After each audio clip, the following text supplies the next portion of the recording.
This is the Hunt Quietly podcast.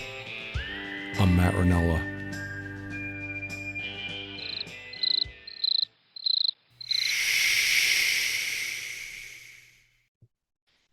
Hey guys, what's going on? Good to see you, Jim. Hi, Jim. Two nights in a row. Yeah, how about it? Second night of decaf coffee. Mm-hmm. Yeah, abrupt change in topics, though. We're not going to be bashing on influencers tonight.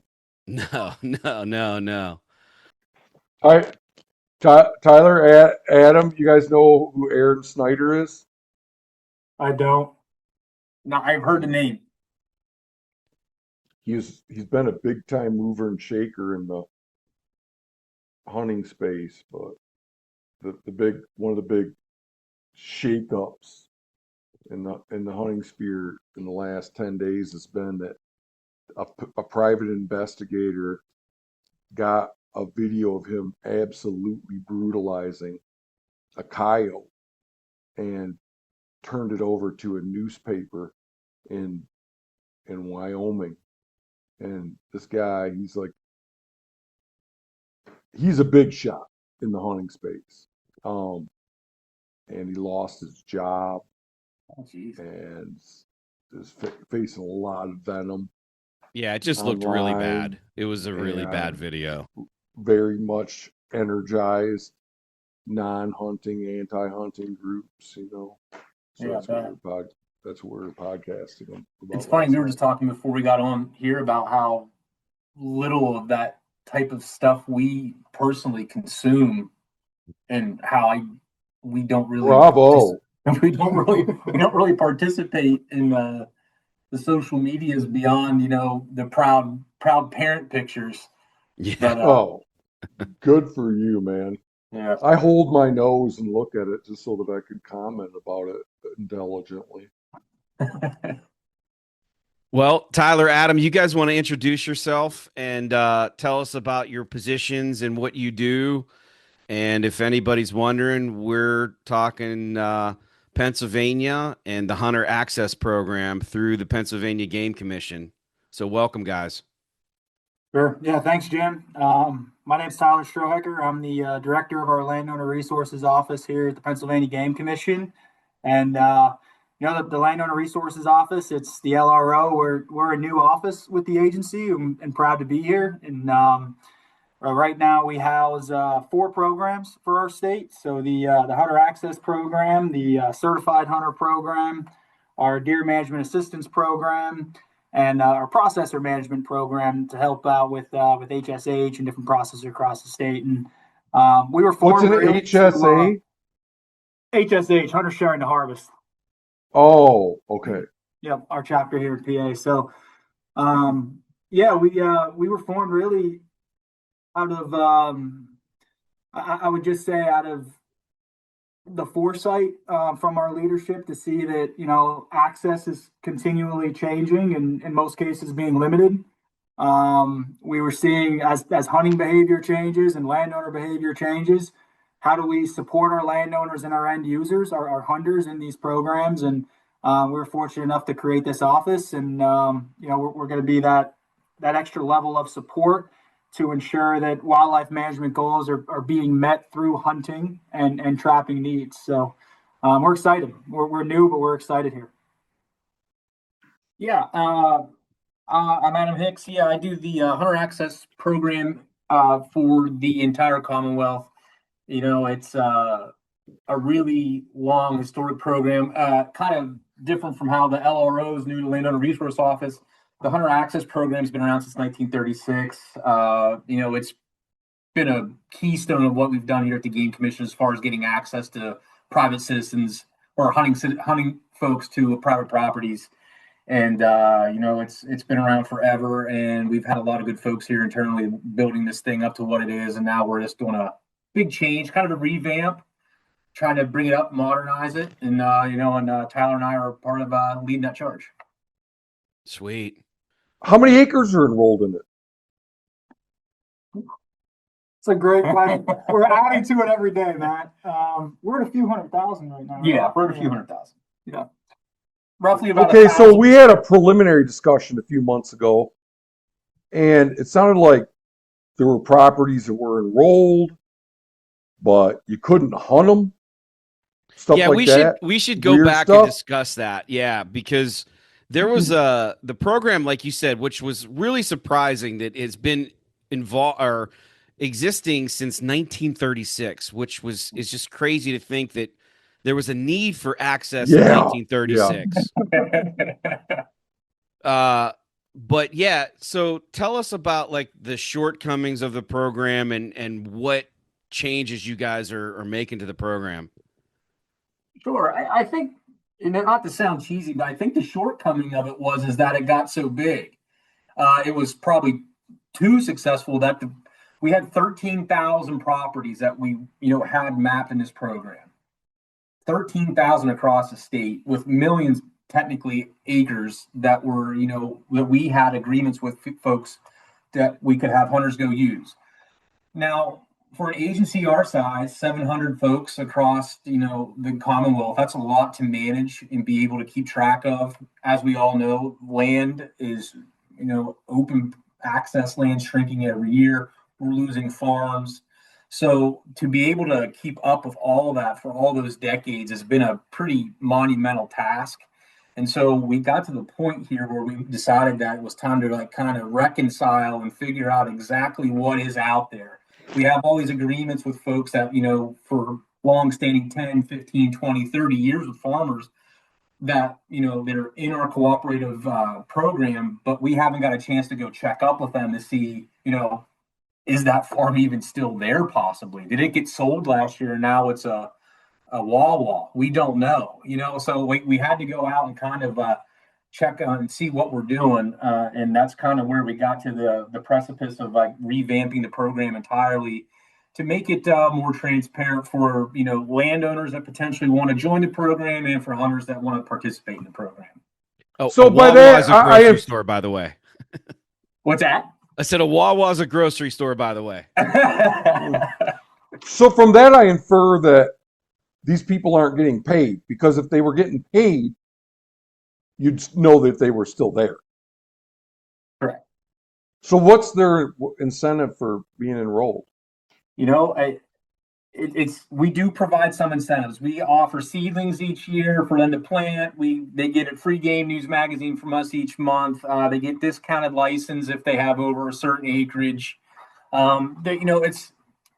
It's modest. It's not what we wish we could do more. That's why we're talking to folks like you to maybe be able to provide more substance to this at some point in time.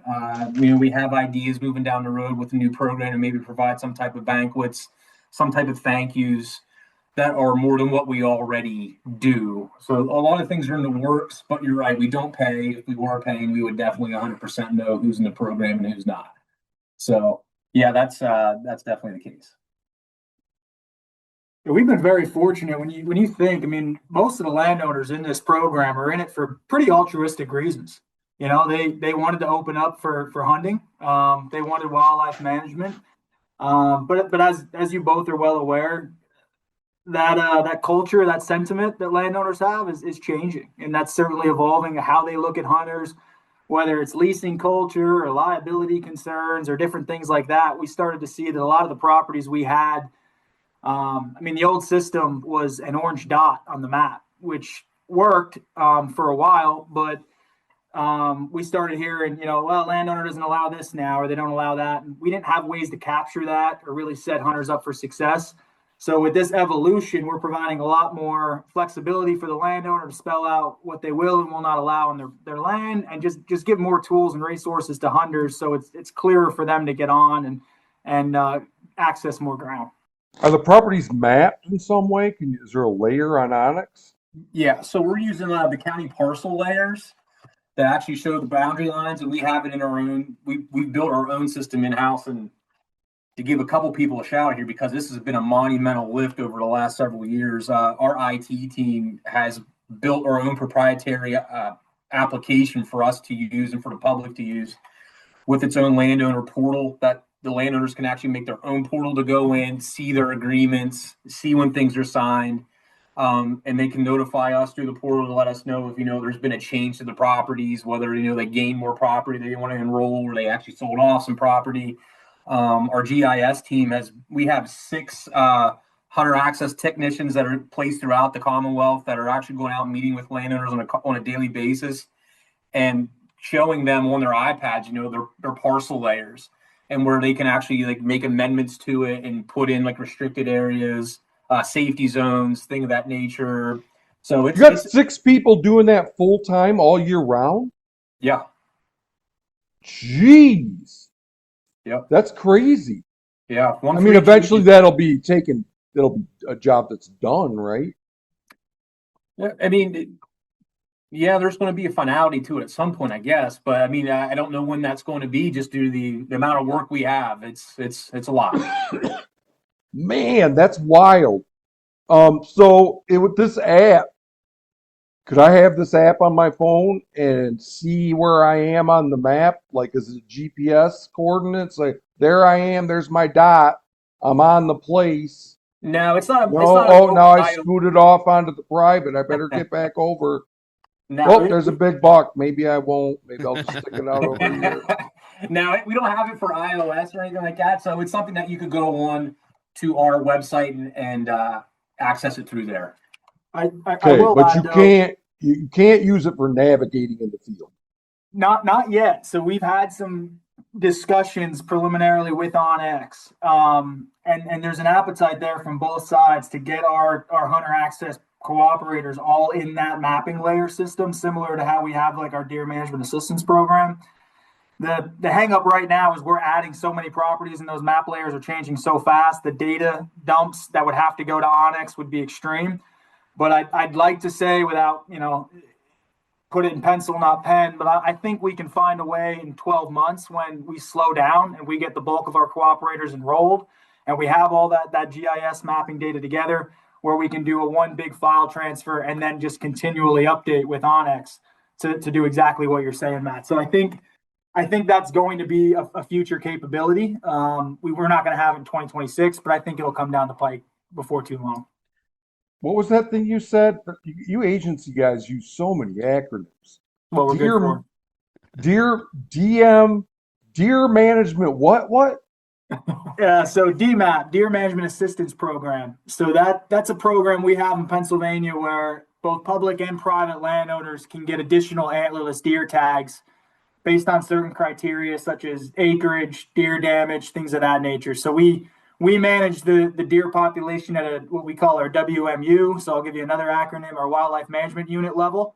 But then we can get even more granular within those WMUs. So if a private landowner is experiencing certain problems, we can do an impact study. And if it makes sense to give them additional antlerless deer tags, they can apply for and get those. And we have certain areas where hunters can see that so they can access it and go hunting. Okay. That makes sense. So it's a mechanism to provide additional doe tags to landowners. Yep, you got it. Maybe you should connect the HAP and the DMAP. Oh. You want the DMAP? You got to do HAP. That's why we're here with the LRO, putting them all under one roof so we can do some of that. I will say, jokes aside, these programs, other than the certified hunter program, the DMAP program, hunter access, like they've existed for years and they've been very 90 successful. years. Yeah, and have been very successful. And it's kind of a tip to the cap because they've lived in different bureaus within our agency. And in a lot of ways weren't any one person's primary job, and they were still very successful. So the fact that we can now connect these and really take feedback from the landowners, from the hunters, what do you want to see? How do we? And you have 8 full-time employees working on it, right? Yeah. So it's like a huge fundamental sea shift in how this program is managed. Yeah. Yeah. Very. So was it the governor's idea, like the lieutenant, like who? I think decided they listened we to the are going to go, Matt, and they listened to me bitching and moaning about it because they implemented everything that I said that was wrong with it. I swear to God. Yeah, I am curious. Like, what was the impetus for like beefing up HAP so dramatically. So I mean, I'm delighted, but yeah, how did that come Yeah, it's about? awesome. We got a new executive director about 2 years ago now, Steve Smith. Him along with our two deputy executive directors, Dave Mitchell and Dave Gustafson. We got to give them a lot of credit. They have been out in the public eye since the last 2 years, since Steve's been on.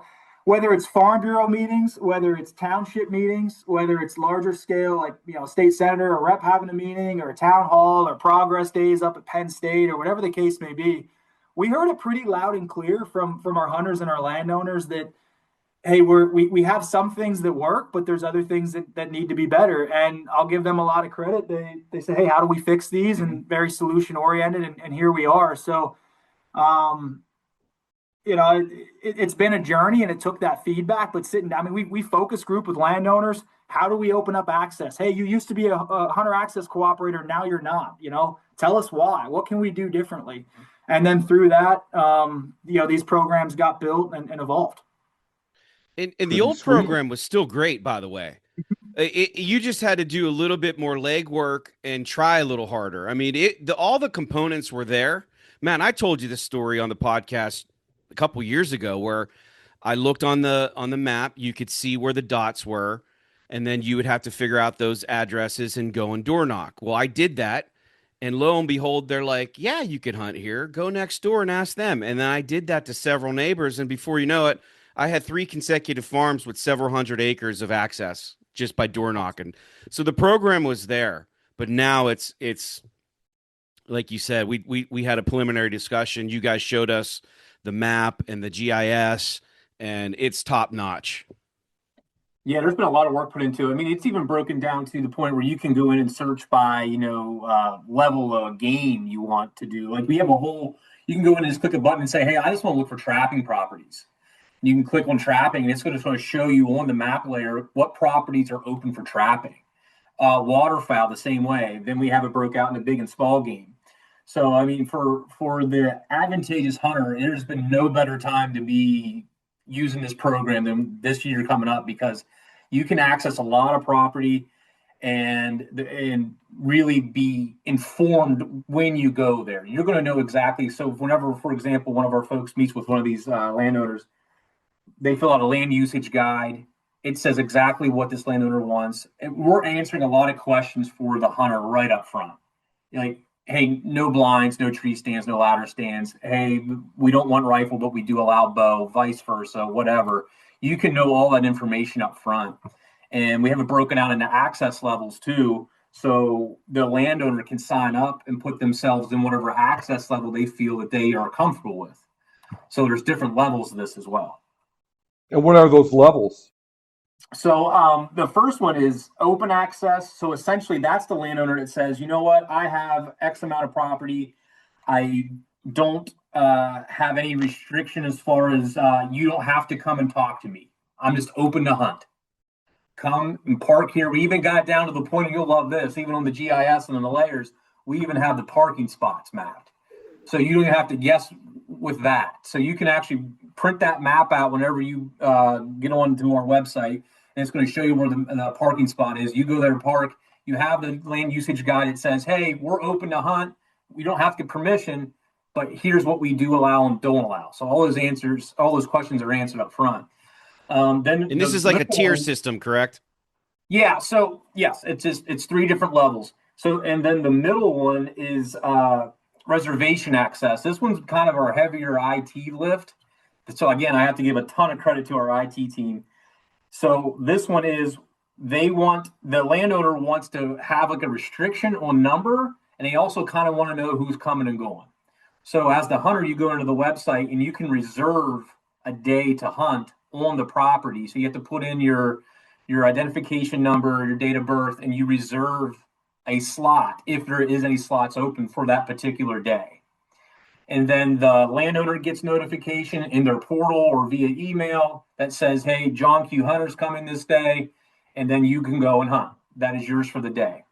And then the last one is permission access. This is kind of how we wanted to keep the lineage program alive a little bit, because there's a lot of folks out there just still like to do things the old school way. Like you just said, Jim, I found the place. I just want to go knock and I want to go talk to these folks. These are for the landowners that said, I still want to meet the person, look them in the eye, see what truck they drive, shake their hand and say, hey, you can hunt this day. And, and all this being said, all these different levels, we still, these landowners can allow whoever they want to hunt on their property. It's still their property at the end of the day. We're just giving them these mechanisms that they can use to better manage the hunters. That's the same exact tier system we use with our 6.9 million acre block management program here in Montana. It's very similar. The only thing that's missing, it seems like, is the actual, you guys pay your landowners. Well, we may or may not have looked into yours a little bit when we were making these programs to see what was working. I kind of misspoke. The middle tier here is you contact the office and sign up. Yeah. It's not through a website like yours. The website's really great too, because our early test runs of this, the feedback has been overwhelmingly positive, because from the landowner side, they can say, I don't care who hunts here, but if I know there's two people out hunting, I'm not going to walk my dog through the woods or do something I normally do. I don't want to ruin their hunt. And they know, they get the email, oh, there's a couple guys there hunting today. So they know right away. It's great for the landowner. And the hunters love it, because how often have we showed up to a spot and, oh my gosh, there's 20 trucks there, or guys are coming in on me all morning and I didn't know that would be the case. That reservation access, it's just you, or it's just you and one or two other hunters based on how big the property is. So the feedback on that reservation tier has been pretty cool to see. Yeah. Just how that's evolved and how much people are liking that feature. It's an extra step, but it's a step that the hunters, it seems like, are pretty willing to take. Yeah, I think it's been embraced. Yeah. So initially, you guys, when we talked, you were worried that now that there's going to be more of a direct relationship with the landowner, that you're going to have some properties drop off. I'm sure you did, but it looks like you're signing up properties left and right. So that's a good sign, right? Yeah, we have an abundance of properties that we're even trying to get to. So anybody out there listening to this, whenever this podcast goes live and you're waiting to hear back from us, I apologize. The phones are ringing off the hooks, to be honest with you. I'm not trying to sound cheesy by any means. There's a ton of people that want to be in this.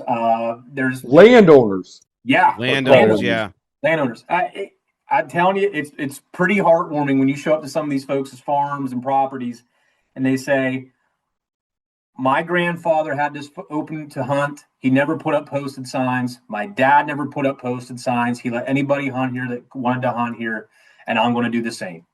I hear that over and over and over again. It's a point of pride for a lot of these folks. Oh man, that's awesome to hear. It's part of the culture. Yeah, it's very much true. It's a cultural thing for a lot of places. And my buddy's parents' farm was enrolled in the old program, and I'm helping them. I'm looking through the paperwork now with the new program. But just this year, they had people from Georgia and Florida show up through the old program to turkey hunt their property. So people use it awesome. from all over. Yeah.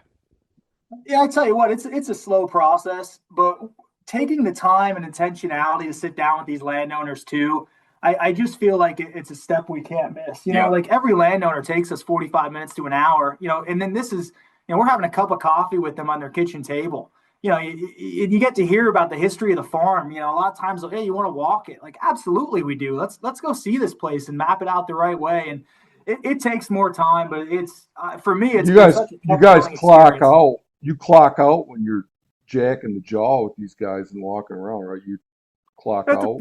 Depends on how long it takes. Some of them take. That's not an expectation. That was a joke. There's been a few. That's called diplomacy, and you should get paid handsomely for it. Hey, let's cut to the chase. They're scoping out hunting properties. No, you should be getting paid time and a half while you're drinking your coffee with landowners. My Onyx got a lot fuller over the last 12 months. Let me just say that. There's a lot more pins that got dropped, but really, we're blessed in this state to have men and women that are willing to do it. And, at the same time, we have to face reality. I mean, when I was a kid driving around 20 years ago, you saw 10% of the posted signs you see now. Yeah. You know, there wasn't the lease culture that's around now. So anything we can do to cast a light on these landowners that are opening their land up for access and providing opportunity, you know, we need to take it. And there's some great men and women that are doing it. Well, do you guys have antler restrictions? We do.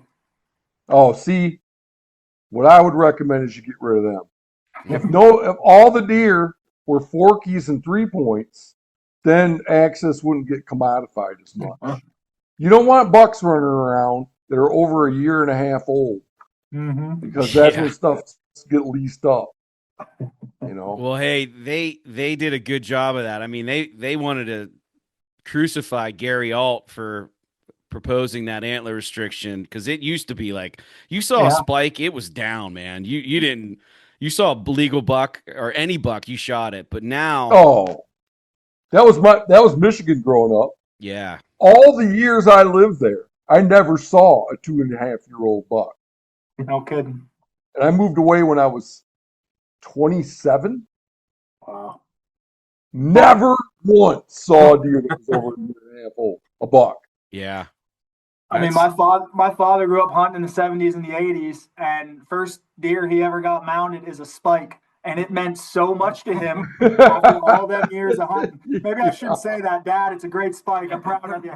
But he got that mounted because, I mean, to Jim's point, Matt, to your point, like it was hard to see a buck, and that was any buck was a trophy back then. Yeah, I tried to hunt 01, and everyone told me to stop hunting completely. You're never going to see a bigger deer. You'll never shoot a bigger deer. And now that 115-inch 10-point is just, people pass those things up now. Wow. Yeah, it's wild. Like I had it full shoulder mounted. I look at it on the wall, and like people come over and go, "Oh, you got that mounted, did you?" I'm like, "Yeah." That 25 years ago, I was pretty darn proud. Yeah. Yeah, I have a 9-pointer that was like, massive back in the day. Now it's just like, it's a regular buck. But you're right, Matt. Yeah. The larger the antlers, the more leasing is prevalent. There's no doubt about it. How do you guys, as an agency as a whole, balance? Like, you're obviously putting a lot of effort into this program. How do you balance attracting private landowners to come into the program versus just simply expanding the game lands? Well, that's a different office from ours. So we're lucky enough, and you jump in here where you want to correct me here, but the beauty of ours is we're focused solely on the private lands, and there's a whole nother section here that deals with real estate and purchasing and expanding the game lands. Okay. You guys got to explain game lands to non-Pennsylvania. It's basically state lands that you can hunt on. Okay. Yeah, so we're very fortunate. We have over 1.5 million acres of land that the Game Commission owns, and that land is primarily used for hunting and trapping, paid for by sportsmen and women with Pennsylvania Game Commission dollars. So we're very fortunate from a public land perspective because we have those 1.5 million acres. Then we're, I think, the only state, or one of only 2 states, that have our game and fish and our DCNR separate in Pennsylvania. So we have the Game Commission, we have the Fish Commission, then we have our DCNR, which is like state parks and state forest. And the DCNR is a great partner with us. They own, I don't even know how many acres, probably over 1 million that are in state forest. I should know that number, which is all open to public as well. So Pennsylvanians are very lucky to have a lot of public land they can access. Now that gets hit hard, we're a heavily hunted state. So we get the luxury of kind of just filling in all the holes with the private landowners. And these are the game lands are like dispersed throughout the state. So for example, like literally 10 minutes away from my house, I have 2,000 acres of state game lands to hunt. And they vary in size, more towards the central part of the state. They're larger. I believe some of them are like 5,000 and 10,000 acre parcels, contiguous. So they could get pretty big, but yeah, they're all over the state, and they're what you would say is just like when you say game lands, it's just that, like you think of them, that's where you go to hunt. Is it? Does habitat work take place in those areas? Okay. Yeah, so our biggest bureau here at the agency is our Wildlife Habitat Management Bureau, and we have crews in every county that support our game lands and habitat work. They do an awesome job. These are men and women that really do a good job on our game lands. But that's our biggest bureau, is the habitat work that we do across the country, across the state, I should say, on our game lands. And we're pretty proud to say we have a game lands in every county now. So to Jim's point, they're scattered across the state. They truly are scattered across the state. Do they like put out food plots?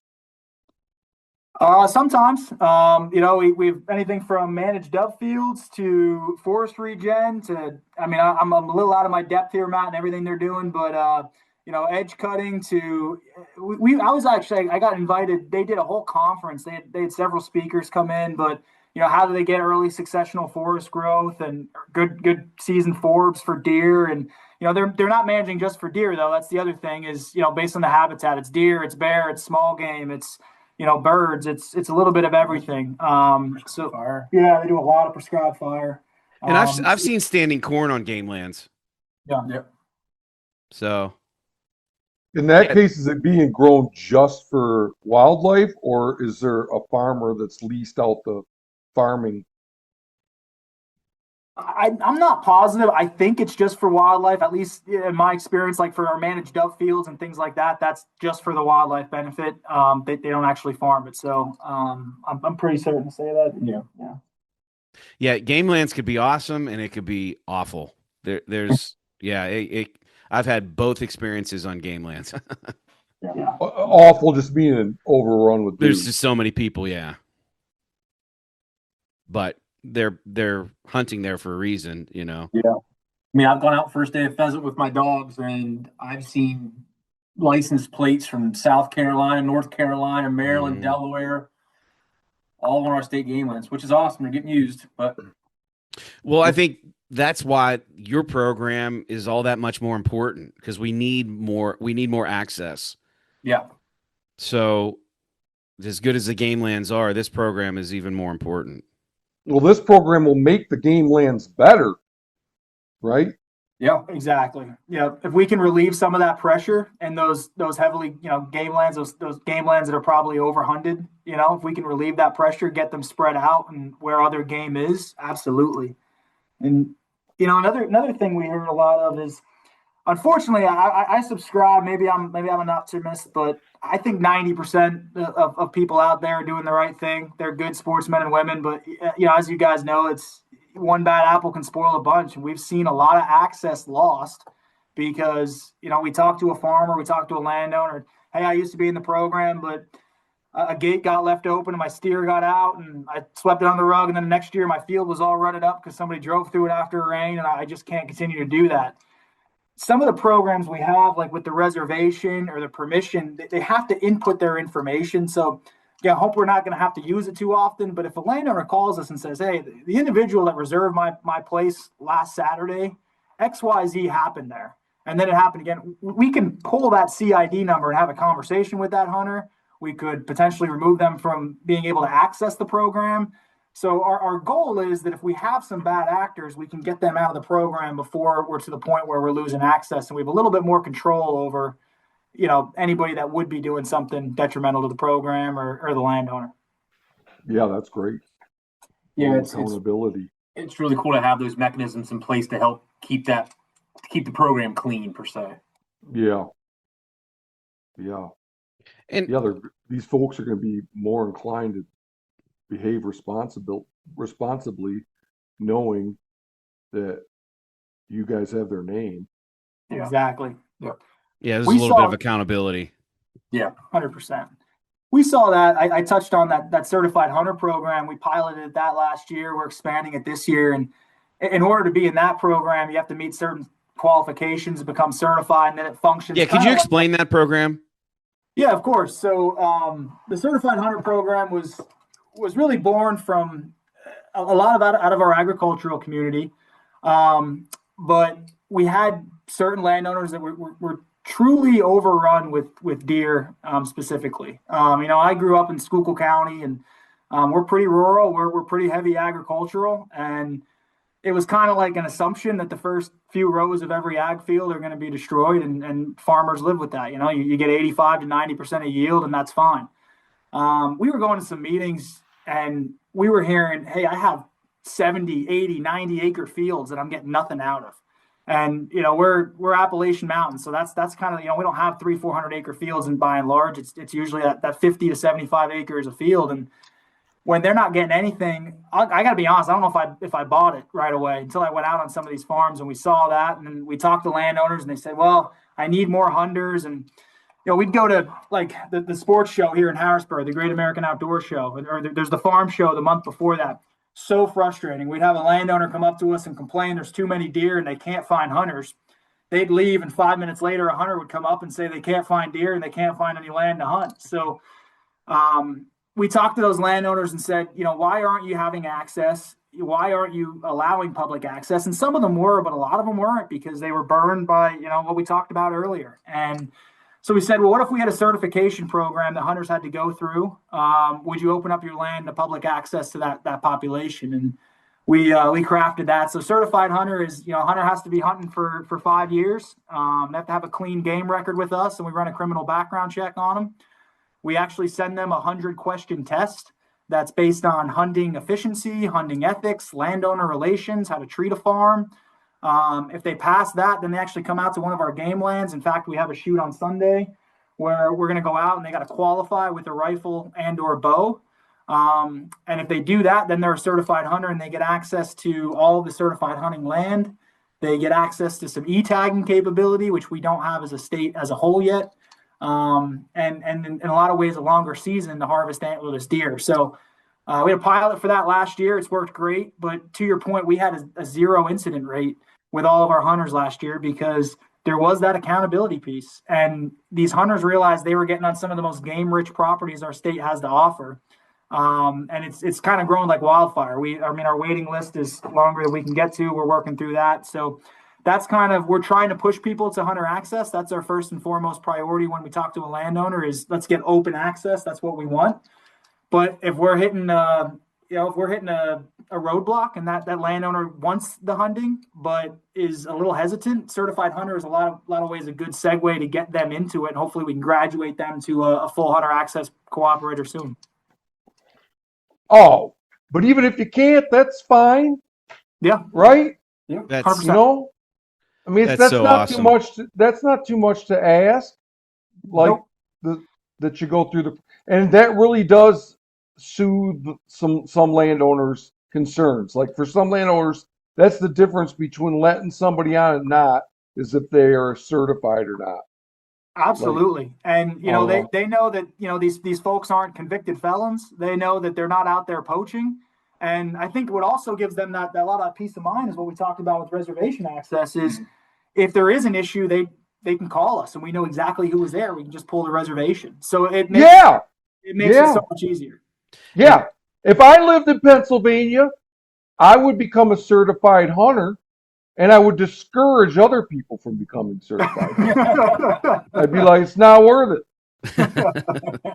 Well, like, are you guys helping out any of these urban properties? Because I know that the some of these properties, like on the outskirts of Pittsburgh, the deer population is sky high, and some of the bucks were enormous.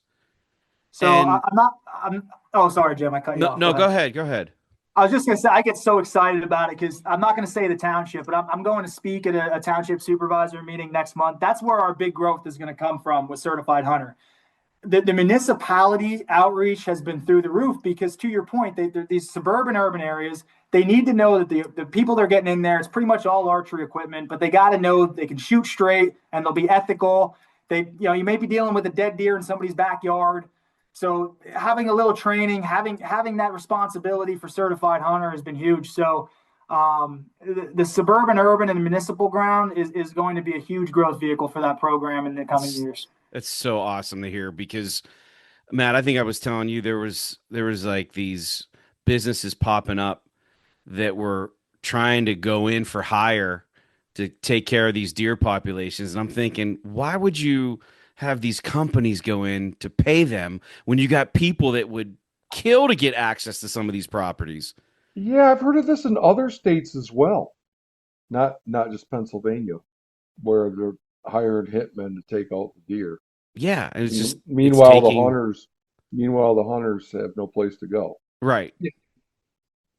I think you hit the nail on the head there, Jim. I mean, we're talking to townships that are literally saying, "Oh, we were about to pay for this, or we didn't realize this was there because we were going to go private and, get a leasing company in or something like that." And it's their prerogative, but if we can keep it public access and get hunters in there, that's Adam and I's mission. Yeah, for sure.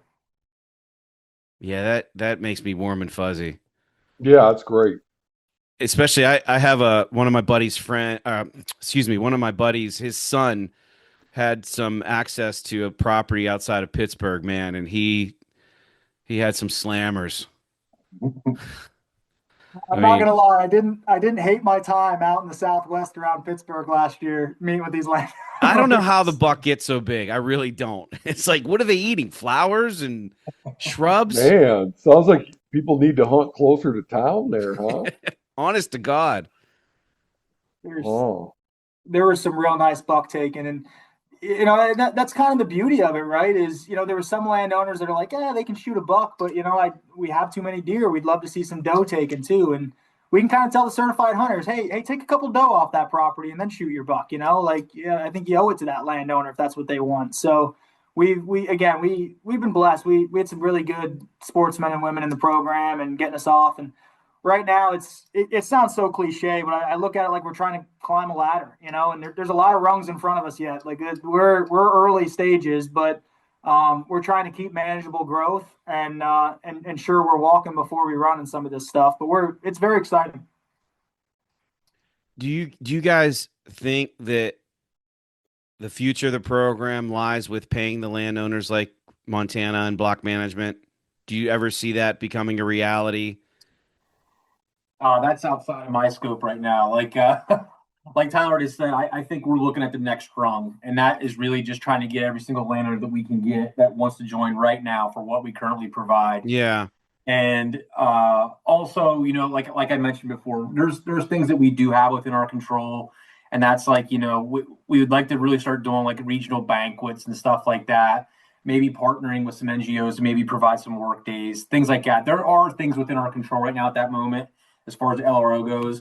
But the payment thing, again, that's maybe several rungs away, or maybe not even be on the ladder. So I can't even really speak to that. yeah, this sounds like with all the exciting things you guys got going on there, it'd be great to see some Hunters for Access activity there for sure. There's all kinds of things we could do to thank people that are enrolled in the HAP program. Yeah, we'd love to look into that, and I'm kind of curious what your perspective would be on it, Jim and Matt. But when I think about paying the landowners, I worry that that's just a battle we can't win. Like it's just going to get worse and worse as time goes on, and we're not going to be able to keep up with payments that private industry maybe could. So again, we're hoping we're not fighting with dollars. We're fighting with a mindset and a culture and deliverables. But I don't know what you guys have seen in Montana, but that's something I worry about sometimes. Yeah, I don't think we have nearly the acres enrolled if we didn't. But everywhere's different, I mean, everywhere's culturally different. Everywhere, like it's a matter of supply and demand, right? Foot traffic, right? Whereas like some of these guys are just drowning in deer, it sounds like where you guys are. So they just really, in order to protect their agricultural enterprise, they need people out there. Sometimes that happens here, but yeah, it's just there's too many differences between Pennsylvania and say Montana to say like whether offering a payment would be beneficial or not. I mean, I think what we've all seen is access. People are more and more and more willing to pay more and more money for access, and that's the challenge we're up against, But I definitely whereas I don't know what to say about paying them. Sounds like you're making a lot of progress there in terms of cleaning things up and getting it more official and knowing who's enrolled and who's not. Sounds like it's a full-time job for a bunch of people right now, just securing the access on places where they're willing to provide it. So I wouldn't start thinking about paying them. I do think the idea of us throwing a banquet here or there, maybe in an area that where a lot of the landowners live, or where they're concentrated, and sending out some, invites and be like, hey, we really Dinner appreciate appreciation you. gifts. Yeah. Anything like that. Yeah, It's something honestly, that we can help sorry, with. man, I was talking over you. No, that's fine. That's fine. Go ahead. I talked too No, much. I think what it boils down to for a lot of these folks that we're meeting with, it's the amount of pride they have in this. They are so prideful of the strong historic lineage of them providing people a place to hunt. I mean, even when they hunt themselves, because I there's times where I'm like, golly, if I own that farm and I own that 300 acres with a couple different ponds and on the side of the mountain, and I don't know how many people I would say I want on there if that was Adam's property. But these people will say, no, I'm not. I like to hunt. I still go out and hunt. Me and the grandkids go out, but I still want to provide this to somebody else because that's It's how freaking beautiful, man. That's and they say freaking that's how we beautiful. always did it. It's Yeah. awesome. And every time, it sounds, I'm getting chills talking about it. Every time you walk away, like, holy smokes, these people still do exist. And Yeah. Pennsylvania's still full of them. Yeah. That's exactly the way I felt when I was door knocking. I'm like, I can't believe I just did that, because I hunt pretty small parcels. Yeah. But I'm like, holy shit! Like, I have several hundred acres. I could go hunting now. Yeah. Yep. And they're good folks. I mean, we'll show up. They know we're coming. They'll have coffee ready. They'll have brownies. And, and they're like, oh, we're so happy that you're here. And then, you take all the regular game commission questions, and then everyone walks away feeling good. A lot of times it is really heartwarming. It's a really, relationship-based program. And they talk about how they've had folks coming through the Hunter Access program for 10, 15, 20 years, maybe from out of state, maybe from, 3-4 hours away. They exchange Christmas cards. They have each other's phone numbers. They've become friends out of this. And sometimes as close as family, just from someone that knocked on their door 20 years ago. And they built relationships out of this whole thing. And they want to continue to do that moving forward. So that's what we're here to do, is just try to help that, foster that, move it along for the next generation. I say it all the time. It's like, we want to build generational relationships between us and the landowners, between us and the hunters, and make sure that we can connect those folks so they can continue to do these types of things. So, someday maybe when I have grandkids, that they can actually go out and do a couple door knocks and maybe get some access. Yeah. I'd say that what you're doing is absolutely essential to the future of North American model of wildlife management.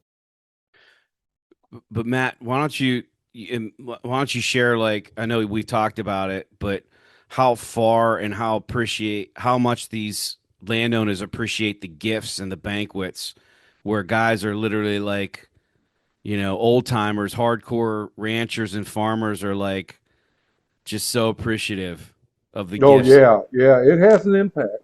When we do a work project or we show up. So our fish and game management agency, Montana Fish Wildlife Parks, hosts appreciation dinners. Well, it sounds like you guys might end up doing that as well. But we have a presence at them, and we give out a lot of gifts.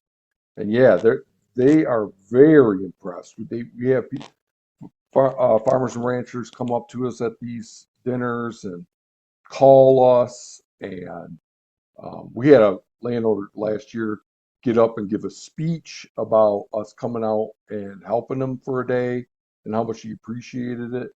I think that, in the back of their mind, when they think about the hassle and maybe the guy that left the fence open or drove through the field, like you're saying, I think that we're getting to a point now where they remember us and think about how much hunters must appreciate what they're providing if they're willing to do what we do for them, you know.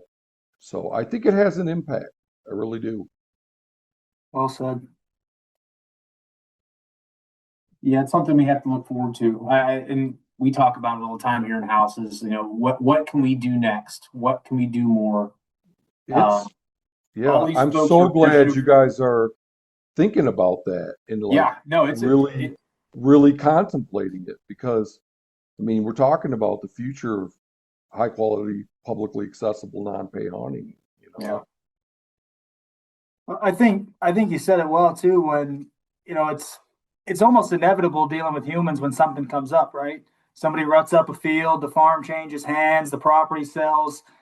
Will they think of, well, that was the game commission on that was a signed piece of paper, and that's the only relationship I had? Or to your point, Matt, oh, they helped guys come out and they fixed my fence for me, or they did this work like that. That's then you go from transactional to an actual relationship, and I think that gets you through those hurdles. So, I think we have to do that when we get to that point, and hopefully that's in the near future. But to your point, I think those are protective layers we have to do and should want to do as a thank you and as stewards of the land. Yeah.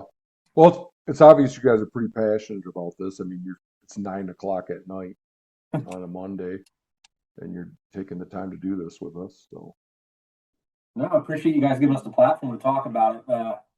We haven't talked about it with anybody yet. Besides, it's been all in house and us with the landowners, and us with some farmers, but it hasn't been really introduced to the world yet. So Yeah. So when yeah, is well, that date? hunt quietly, man. We always break it. Hunt quietly exclusive. Yeah. You guys need like a drop, like a hunt quietly exclusive. Yeah. At the beginning of the podcast. When does this all come out? So there's going to be the website's going to go live July 1. There's going to be a slower rollout just due to, again, the sheer volume that we have right now, which is a great problem to have. We're still, like I said, we have 6 technicians across Commonwealth signing folks up every day. They're meeting with farmers, landowners every single day, all day long. And that work is not running out anytime soon in the next, probably 6 months to a year. So, and then there's still some IT development on the back end that's being buttoned up. So by hunting season, this thing's going to be up and rolling. So September-ish. So September-ish, but it's going to be announced July 1st. Yeah. And the good thing with that is, Adam's being pretty modest. He's put a lot of work and time into this. And on July 1, folks will be able to go in and see what properties are enrolled so far, maybe start making their hunt plans. Nothing's really in season in July anyhow, so they're not going to be flocking to necessarily, get out there and hunt the next day, but they can start making a plan. And, every week you're going to see more properties pop into that map. So I find that the hunting's a little better before the season opens. A little bit. Yeah, especially those velvet bucks.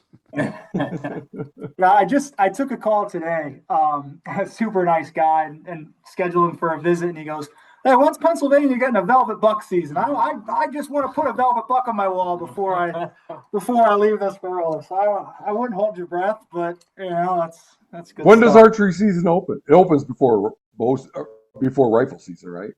Yeah, in most of our state, usually about the first Saturday in October. We have some special regs area that open up a little earlier than that, mid-September. But about the first Saturday in October, is a good rule.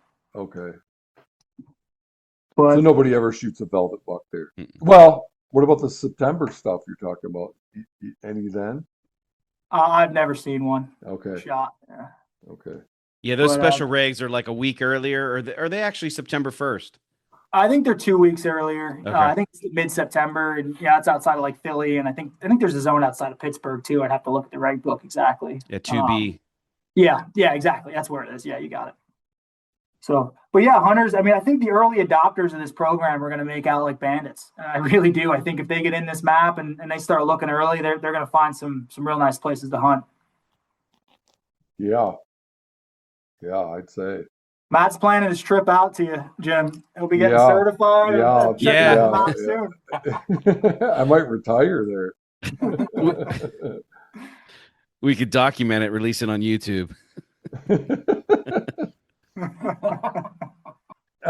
Anything else? No, you guys have anything? Anything we missed?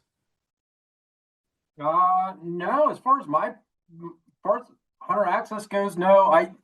I'd be remiss if I didn't do this. I just needed to repeat one more time that there has been a monumental lift behind the scenes of this from the folks in house here, from our GIS team, the IT team. This has been such a heavy IT lift just due to what we're trying to do with the reservation system and all the mapping that, we get to be the pretty faces up front, but there's a ton of folks behind the scene that have done a lot of work. John Toucher, who was running the Hunter Access program for several years before I came into the picture, laid some good groundwork for us to really jump off from. So I just wanted to say, those people get a ton of credit, because by all means, it's not just Tyler and I. We just get to be the folks who get to scream it from the rooftops. Yeah. Thanks to everybody in the agency and the work they're doing there. If they end up listening to this, yeah, absolutely. Yeah, well said. It sounds like and a to you guys, massive thanks. effort. Yeah, and thanks to you guys for helping us get this message out, and for the access that you guys are helping to create nationwide. Matt, you kind of said it's the future of hunting, and Adam and I nerd out here. You probably hear some passion coming from us, but we say that all the time. This. And obviously, we're biased. We do it, but we just think it's such important work for the future of hunting. And we appreciate this podcast and you guys talking with us, because it's a strong belief of ours, and I'm sure you guys share that as well. Yeah. Well, let's please keep talking, and let's see if there's a way that Hunters for Access can get involved there. Be great. In some Absolutely. capacity. Hopefully, the next time we have you guys on again, we're talking about some sort of benefit or fundraiser or something that we could all get our hands dirty with and support you guys with. I know personally, man, this is music to my ears, and I agree. We've said this before, this is where it's at. I think about my kids and what it's going to be like when they're my age, and I just feel like it's going to be so important. What we're doing now is going to be so important for them. And if we're not doing it, man, I don't know. It doesn't look good. Yeah. But yeah, thanks so much for all that you've done. And you literally, everything that I could think about changing the program, you did it. And it's when we talked, I'm like, holy shit, this is awesome. This is so great.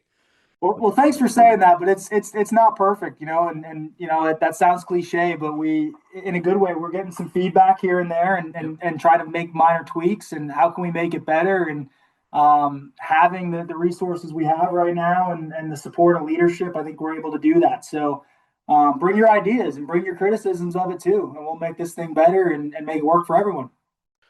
Well, anything else? I'm good. I'm all good. Yep. Thanks, guys. Yeah, thank you. Yep. Thank you both. Awesome episode. Awesome. Appreciate Very it. good. We'll talk Yeah. soon. Yeah. Good deal. Thanks, guys. All right. Thank you. Bye.